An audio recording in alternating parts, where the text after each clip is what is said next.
Squash6Boss, once hailed as a rising dancehall artist, is now a controversial figure whose name is deeply entangled in the criminal underworld of Montego Bay, St. James.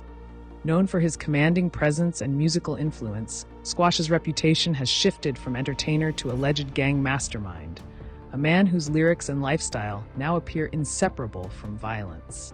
Squash originates from the Salt Spring community, an area well known for its rough environment and high crime rate. We run the road, man. JC, the brave, you're a big voice on secret. It's in this gritty section of Montego Bay that Squash carved out his identity, not just as an artist, but as an alleged leader of the notorious Six Gang, a group believed to be responsible for various violent acts across the parish. His associate, Jamal1Dunceman, emerged from Lilliput, another crime-prone zone in St. James. Like Squash, Jamal walked the fine line between being a dancehall artist and a gang-affiliated figure. His name became synonymous not only with aggressive musical expression, but also with a group known as the Don's Gang, which he is rumored to have led or heavily influenced. Jamal's involvement didn't end with leadership. He allegedly brought other rising stars into the fold. Individuals like Brisco and artists, both of whom came up under the Montego Bay-based music banner. But these weren't just musicians. According to numerous street-level reports, they were also known as enforcers, deeply embedded in the darker side of the scene. Brisco, in particular, has been tied to several disturbing events, the most infamous involving a trailer driver. One evening in Montego Bay, a seemingly minor road altercation escalated beyond belief. The trailer driver, an elderly man, had no idea what lay ahead when he crossed paths with Brisco. As the story goes, Brisco and his crew followed the driver after the initial confrontation.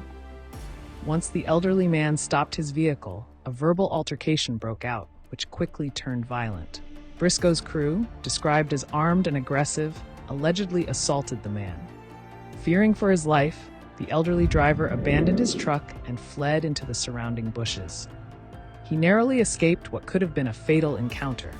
But the assault didn't end there. Brisco and his goons are said to have doused the man's truck with gasoline and set it ablaze, a clear act of intimidation and warning to others. The message was brutal and unmistakable. This was their turf, and disrespect would not go unpunished. The aftermath was devastating. The trailer driver, who owned a small garage, shut down his business immediately. He feared that any attempt to resume work would put him in the crosshairs again, possibly fatally this time. His livelihood, years of hard work, was gone in a single night.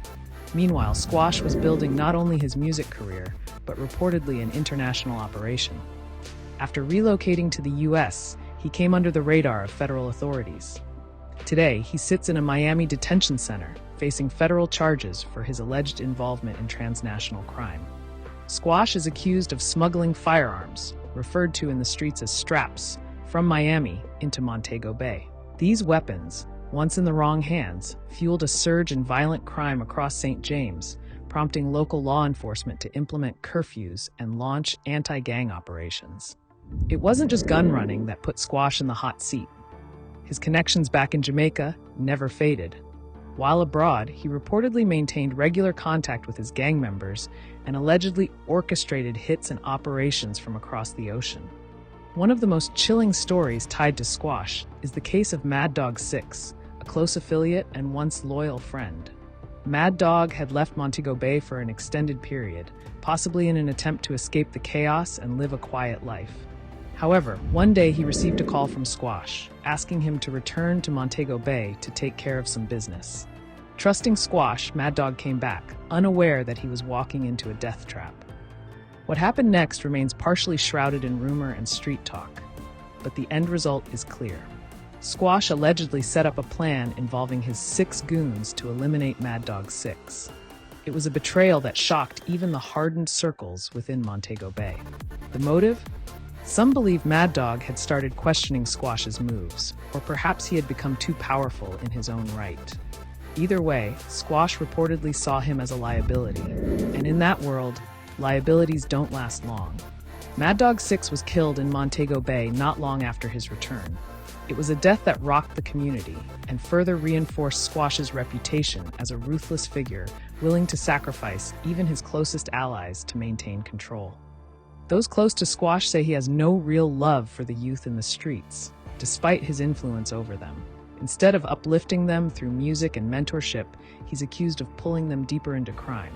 According to various sources, Squash only truly values his blood family, his mother, his brothers, and a tight inner circle that he trusts implicitly.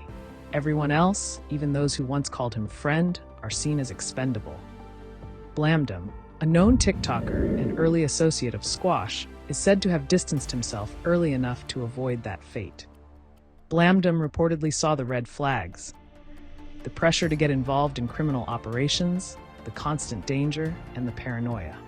Some insiders say if Blamdum hadn't left when he did, he would have been used for errands that could have either landed him in prison or 6 feet under. By stepping away, he might have saved his own life. Squash, as charismatic and influential as he is, represents destruction, many say.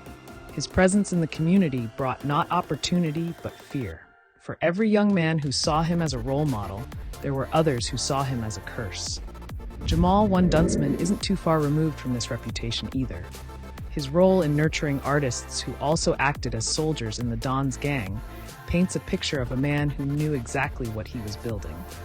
Despite their musical success, neither Squash nor Jamal has been able to separate themselves fully from street allegations. And as the walls close in, supporters claim injustice, arguing that law enforcement is unfairly targeting them. But the facts, when laid out, tell a different story. Communities have suffered, families have lost loved ones, businesses have shuttered, and all of it traces back to individuals who chose to walk both roads, the artist and the criminal. Many argue it's time for these artists to choose. You cannot claim to represent the culture and the streets while simultaneously contributing to its destruction. Music should be a tool for change, not a smokescreen for crime. As it stands, both Squash6Boss and Jamal1Dunceman remain figures of debate. Are they misunderstood artists? Or are they orchestrators of violence who used fame to shield their operations? The streets of Montego Bay know one truth, while social media tells another. But in between, there's a trail of pain, burned-out trucks, missing men, and families living in fear. And no matter how catchy the next track is, these stories won't fade so easily, not when the community still carries the scars. Whether justice will prevail in court is one thing, but in the court of public opinion, Squash and Jamal have already been tried, and many believe the verdict is clear. This is not about dancehall anymore. It's about power, deception, and the lives left shattered behind the glamour.